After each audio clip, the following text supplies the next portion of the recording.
El objetivo fundamental científico de Alhambra es, sin lugar a dudas, hacer un estudio cosmológico de la evolución de las propiedades del universo durante los últimos 10.000 millones de años, ¿no? El objetivo fundamental es que tengamos una visión lo más representativa posible de cómo han cambiado las galaxias y, por lo tanto, la imagen misma del universo. Alhambra apostó por observar 8 regiones distintas del cielo, en lugar de hacer como otros proyectos que se enfocan en una pequeña región del cielo y explotan hasta el máximo los datos científicos. Alhambra apostó por observar 8 zonas distintas del cielo, con un objetivo fundamental: es que cuando uno quiere sacar resultados cosmológicos del universo, tiene que ser lo más representativo posible, es decir, los resultados estadísticos tienen que ser representativos del universo. Sabes que el universo, a lo largo de su historia, va formando estructuras. Se forman filamentos y se forman vacíos. Los filamentos no son más que grandes concentraciones de galaxias, son lo que denominamos sobredensidades, es decir, hay más de lo normal. Si uno tiene la mala suerte de hacer una observación y coge una de estas estructuras, las propiedades que va a inferir de cómo se distribuyen las galaxias en el cielo, en el fondo están ciertamente sesgadas, porque no es representativo. De manera que Alhambra apostó por hacer 8 observaciones independientes en 8 zonas separadas del cielo, de manera que los resultados estadísticos de cómo se distribuyen las galaxias en el tiempo y, por lo tanto, qué propiedades evolutivas tienen, sea lo más representativo. Y en ese sentido, Alhambra es clave. Cuando uno quiere hacer un estudio cosmológico de gran envergadura, tiene que observar una gran cantidad de galaxias, de manera que sea representativo los resultados.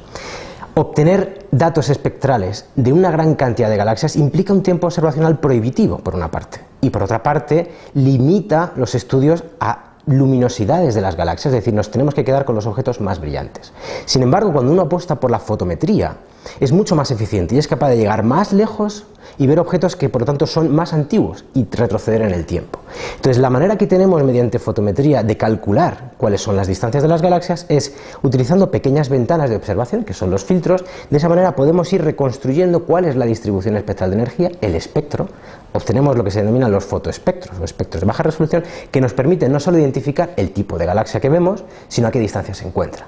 Y en ese sentido, Alhambra apostó por un sistema de 20 filtros en el óptico, es decir, discretizamos el sistema óptico de manera que tuviéramos un muestreo muy fino, más 3 filtros en infrarrojo que nos permitían continuar la observación de esos objetos cuando realmente estaban lejos.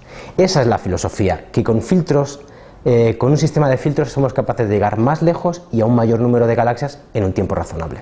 Alhambra acaba de hacer pública una pequeña parte de los datos que componen el proyecto, que es lo que hemos denominado el Alhambra Gold, y corresponde aproximadamente a unas 100.000 galaxias, que es completa en términos astronómicos hasta magnitud 23, es decir, somos capaces de decir que todo lo que vemos es lo que hay en el cielo hasta esa magnitud, eso es importante, y que tiene una precisión en el cálculo de las distancias altísima. Con lo cual, el tratamiento de esos datos es muy sencillo desde un punto de vista estadístico, no hay que hacer análisis. Y representa, por supuesto, pues la visión más bonita, más exacta y más precisa de esos 8 campos distintos del cielo, para que sobre todo la comunidad española astronómica empiece a familiarizarse en cuál es el contenido, cuál es la forma de los datos, cómo manejarlos, para que en noviembre, cuando se haga público toda la base de datos, pues estemos preparados los astrónomos españoles para hacer un rendimiento 100% de la ciencia que se esconde detrás de los datos de Alhambra.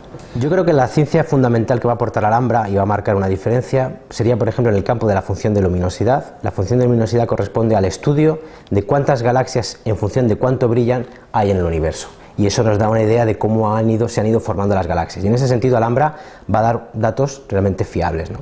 Por otra parte, va a dar una visión muy buena de cuál es la morfología de las galaxias, porque podemos discretizar de una forma muy delicada cómo es el contenido estelar de las galaxias en todo ese rango de filtros que tenemos. Es muy importante. Hay un gran equipo de estrellas trabajando en el halo de la galaxia, porque no hay que olvidar que en esa visión hacia lo profundo del universo atravesamos el halo de la galaxia.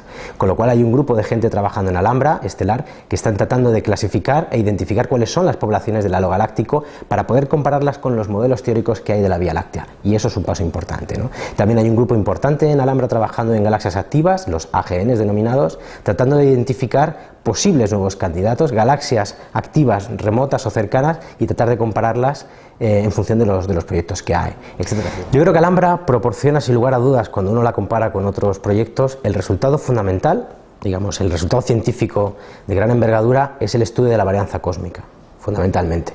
¿Por qué? Porque cuando uno quiere aportar un resultado científico de cuáles son las variaciones de las propiedades de las galaxias en el tiempo, el hecho de que Alhambra haya observado de una forma consistente 8 regiones distintas nos va a proporcionar la visión más homogénea y más representativa de cómo es el universo a gran escala, y eso no lo puede hacer ningún proyecto hasta la actualidad.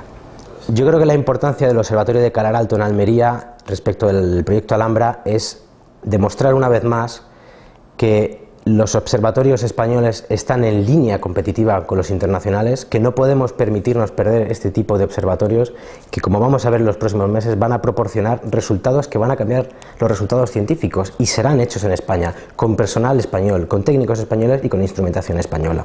Con lo cual es importante que no olvidemos que habrá observatorios buenos en el mundo, pero los que tenemos en casa son de relativa importancia.